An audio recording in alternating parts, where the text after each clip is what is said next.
Hi everyone, I am here with Lisa Woll, who is the winner of the Oppenheimer Funds Impact Award at today's Women's Summit. Congratulations. Thank you very much. It was really exciting to get you on stage and hear about your organization. Can you tell us a little bit about US SIF? Sure.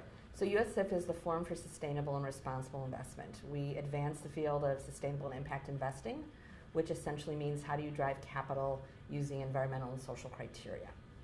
And our membership is more than 300 members, from mutual funds to individual advisors to pension funds, foundations, and others.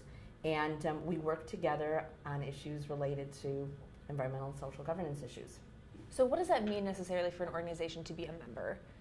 It means that you have to be practicing sustainable investment. So you either have to be an investor who has a sustainable investment strategy, one or more, or you have to be a nonprofit, for example, that's engaging in the space. So maybe you're trying to organize so that you can have a shareholder vote at a company and try to change their policy. Or you have to be a data provider, so Bloomberg or Sustainalytics, who provide data to the field. You have to be engaged in this field in some way. Okay. The majority of our members are investors. So they're a mutual fund or a firm like Oppenheimer, they're an advisor, they're an endowment of some kind. You have to be a practitioner. You can't be a wannabe practitioner, you have to be practicing now. So you talk a little bit about sustainable investing. What does that mean to an ordinary person who might not have heard that term before?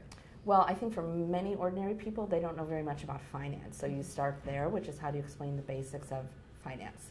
And then the way I always talk to them about it is when you think about making consumer choices, like let's say you think about how am I going to impact the environment, or when I buy something, do I want to make sure it's an ethically produced garment? Or do I want to make sure my coffee is fair trade? So you make impact that way. You may also make impact by the way you vote in an election. And so this is another way to make impact. How do I use the investment assets available to me to drive issues forward that I care about? So if you're a retail investor, that means, let's say you have a small amount of discretionary money. You can think about, do I want to open a mutual fund that has a focus on green companies? Or you could say, I'd like to think about investing in a community credit union that's driving financial assets to a low-income community. If you're a much wealthier person, you have different options available to you. Absolutely. So can you tell me what is the biggest challenge in this space right now for you? I think the biggest challenge is so much more interest. So there's a lot of conversation about it.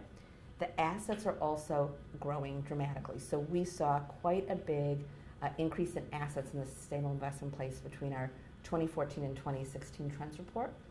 And so what's happening is that some firms are saying that they're doing sustainable investment because there's such demand for it, but it's not described in a way where we can understand the criteria they're looking at, what portion of the portfolio they may be using for it.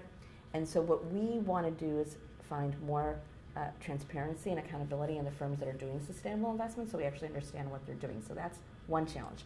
The second challenge is if you're facing a client, if you're an advisor, not enough advisors know about the space. So we've spent a lot of time creating a course for advisors to learn about this, and we've just recently joined with the College for Financial Planning to do the first SRI designation in the United States for advisors, so that they can get accredited in this area and then speak to clients and move these assets forward. Fantastic, and that'll really spread the word and keep everything going. Yeah. So I want to talk a little bit about your background, because Sure. you have a really remarkable background in social policy. So tell us how you got to be where you are today and about some of your more impactful experiences. Sure. So yes, I started out doing domestic social policy. I was a poli-sci major in college and was very interested in going to work for government and started out in Congress. And like many 22-year-olds and 23-year-olds, you think you know what you're good at, but then you actually get opportunities and you find out you're good at other things. And I figured out I was a really good entrepreneur. So I was good at starting organizations, and I was good at taking organizations to the next level. And so between the first 20 years of my career, I moved between domestic social policy and then international human rights. And I wrote the only book that existed at the time on the impact of the Convention on the Rights of the Child. And that was a global assessment. And then through that international work that I was doing with human rights organizations, I saw the difference that the private sector could make in the developing world for so many people, particularly in countries where governments are largely not there for people, not providing the systemic framework you need to thrive. And that impact of the private sector can be good and it can be bad. And so when this job came along, which was both working with the investment field, but also with all the companies, so many of the companies that have been speaking here today that they invest in, to use the power of the private sector to try to drive these issues forward was really interesting to me. So it made perfect sense to me, the way my career progressed, and it just gives me a kind of different point of view because I really do come from the advocacy human rights field now into the financial services field and try to bring all of those traits and skills that I have together to make an impact along with all of our members and our other stakeholders. Absolutely. So when you were starting out studying poli-sci, you couldn't have possibly imagined that you would be here today. Exactly. And in fact, when I say to people, young people who are so nervous about their careers, they want a plan. And what I always say to them, don't have a plan, have a mission. Have a mission, your plan will follow. Your mission is going to change over time when you see the things that you're really great at, when you find out those parts of work that you really thrive in. So keep the broad picture in mind, let that guide you, and then you figure out the plan along the way. Absolutely. Yeah. That's fantastic advice. I love that. Good. So final question for you, what does the Oppenheimer Funds Impact Award mean to you in your career? Well, it's just first of all, it's really nice to get it from Oppenheimer. They're members of ours, and they're really trying to push a great agenda forward as well. And to have the recognition for my work, but really the work of US SIF in being the leading organization in the US, advancing sustainable and impact investing through education and training, convenings and conferences. It's a wonderful recognition for the work of all of us.